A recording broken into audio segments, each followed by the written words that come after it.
the most horrific part of this genocide, which is said to have resulted in 200,000 to 500,000 deaths so far. It's a massive amount of children that Israel have killed and maimed. Early on, a 6-year-old girl, Hind, was killed by an Israeli tank that fired 335 rounds into a car that Hind and her family had been in while she begged for help on the phone to emergency services. Just this week, we saw Dr. Ala al-Najjar lose 9 out of her 10 children due to an Israeli airstrike on her home while she was on duty saving other people's lives. And then just a few days ago, we saw images of 5-year-old Wardal Sheikh Khalil walking among the flames that broke out due to an Israeli airstrike on a school turned shelter in Gaza, with the attack killing over 36 Palestinians, including her mother and siblings. There are hundreds and thousands more people in Gaza that are going through horrific things, and there's tens of thousands of cases that we don't see or hear about. And I've seen kids with their heads missing, kids with their bodies chopped in half, all because of Israeli airstrikes. So I'm sorry, every time the topic of death comes to the discussion, it's something else, because I've lost so many family members on the Gaza Strip. Just recently, my cousin as well. So it's just heartbreaking. Dr. Ala happens to be from the same family that I am from. I was looking at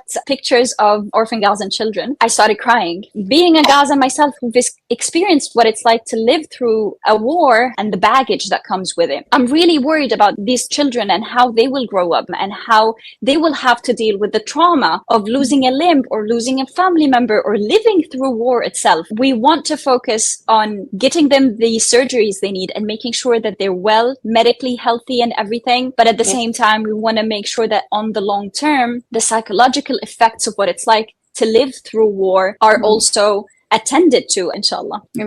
Yes, the physical aspect of the difficulty that they're going through is tough, but the psychological one, like you said, will live with them forever. And I find the false narrative and evil excuse of human shield so disgustingly disrespectful to the people that have had their lives taken. The life of Palestinians is so cheap to the highness, and everyone involved in covering this up is doing the work of shaitan.